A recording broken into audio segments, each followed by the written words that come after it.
मित्रों, आपका स्वागत गीता सत्संग चैनल पर मैं डॉक्टर हरिवंश पांडे करता हूँ। आशा है आप स्वस्थ और प्रसन्न होंगे। आज के सत्संग का शीर्षक है यज्ञ नैवोपजुह्वति। तो आइए सत्संग में प्रवेश करते हैं।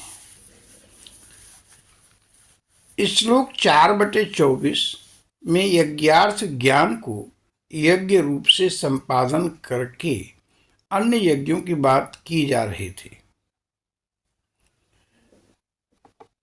जो मित्र नए हों वे कृपया चैनल को सब्सक्राइब कर आइकन बटन प्रेस कर दें, लाइक शेयर कमेंट भी करें ताकि भगवान की यह वाणी जन जन तक पहुंच सके। भगवद गीता अध्याय 4 का 25वां श्लोक कहता है, दैवमेवापरे यज्ञम योगिनः पर्युपासते ब्रह्माज्ञावपरे यज्ञम यज्ञेनैवोपजुह्वति। अर्थात दूसरे योगी जन देवताओं के पूजन रूप यज्ञ का ही भली भांति अनुष्ठान किया करते हैं और अन्य योगी जन परब्रह्म परमात्मा रूप अग्नि में अभेद दर्शन रूप यज्ञ द्वारा ही आत्मरूप यज्ञ का हवन किया करते हैं। आइए इसे समझते हैं। दैवम एव, जिस यज्ञ से देवों की पूजा होती है उसे देव यज्ञ कहते हैं।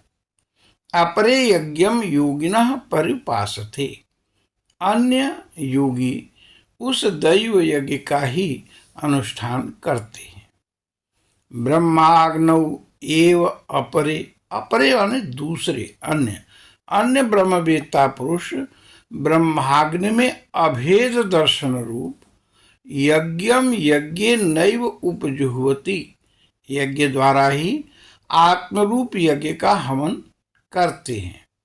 तो स्पष्ट हुआ कि दो तरह के लोग कहे गए।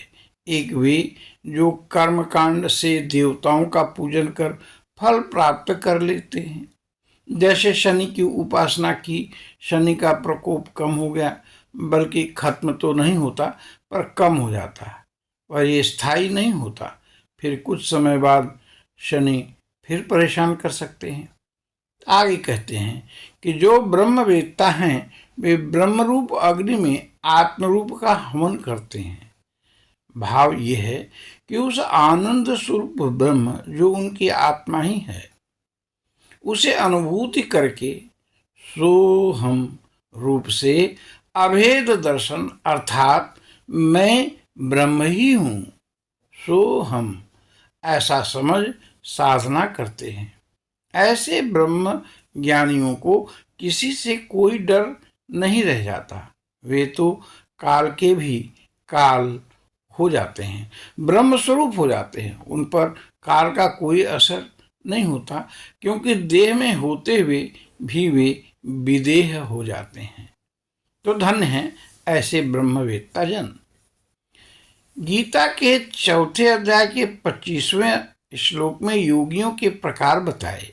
अब आगे अन्य प्रकार की योगियों पर भगवान उपदेश को आगे बढ़ाते हुए 26वें श्लोक में कहते हैं, श्रोत्रादीन इंद्रियाण्यन्ये संयमाग्नेषु जुह्वति शब्दादीन विषयान्य इंद्रियाग्नेषु जुह्वति।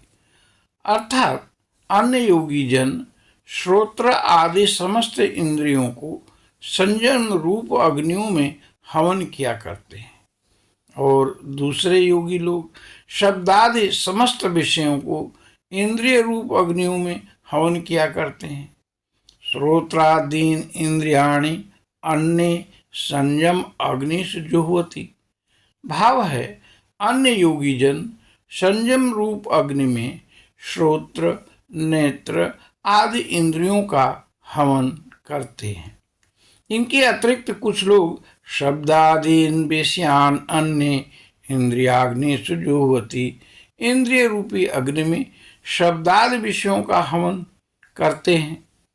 भाव है कि कुछ योगी जन कान आदि इंद्रियों से शास्त्र श्रवण करने को होम मानते हैं, इस श्लोक में दो अन्य योगियों की बात हो रही है। एक वे जो इंद्रिय संयम से ब्रह्म प्राप्ति का प्रयास करते हैं और अन्य जन शास्त्र श्रवण मनन से ब्रह्म प्राप्ति करना चाहते हैं। तो अभी तक 4 प्रकार के साधक बताए गए। अन्य प्रकार के साधक आगे के श्लोकों में बताए गए हैं। 4/27वें श्लोक में भगवान कहते हैं, सर्वाणि इंद्रिय कर्माणि प्राण कर्माणि चापरे आत्म संयम योगाग्नौ जुह्वति ज्ञान दीपिते। अर्थात दूसरे योगी जन इंद्रियों की संपूर्ण क्रियाओं और प्राणों की समस्त क्रियाओं को ज्ञान से प्रकाशित आत्मसंयम योग रूप अग्नि में हवन किया करते हैं। च अपरे और दूसरे योगी जन साधक लोग सर्वाणि इंद्रिय कर्माणि सभी इंद्रिय कर्मों को, तो इंद्रिय कर्म क्या है? आँख का कर्म देखना, श्रोत्र का सुनना इत्यादि।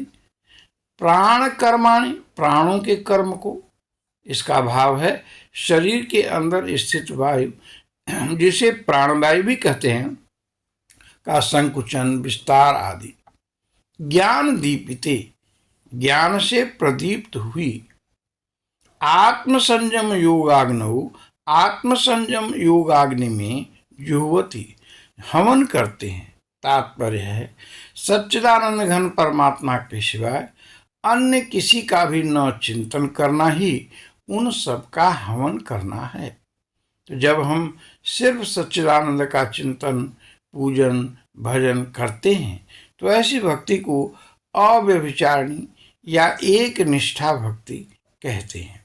कबीर जी कहते हैं, खसम कहावे बैरन घर में साकट जोग, एक घरा में 2 मता भक्ति कहाँ ते हो। कबीर जी का भाव है, अगर कोई स्त्री दूसरा पति जिसे खसम कहते हैं कर ले तो घर में साकट योग यानी संकट योग हो जाता है। एक परिवार में जब 2 मत हो जाएंगे तो कल्याण नहीं है। ऐसे ही अगर हम कई देवताओं को भजेंगे तो भक्ति व्यभिचारिणी हो जाएगी। इसे भक्ति नहीं कर सकते। सदैव एक इष्ट हो, एक मंत्र हो, एक देव हो तो कल्याण जल्दी हो जाता है। इस श्लोक में भगवान कहते हैं, अन्य साधक एक निष्ठ भक्ति करते हैं, वे आत्मसंयम रूप अग्नि में इंद्रिय और प्राण क्रिया का हवन करते हैं। तो हम अपनी वाणी को यहीं विश्राम देते हैं। आइए भगवान का नाम लेते हैं। हरि ओम तत्सत, हरि ओम तत्सत, हरि ओम तत्सत। आप सभी को बहुत बहुत धन्यवाद। प्रणाम।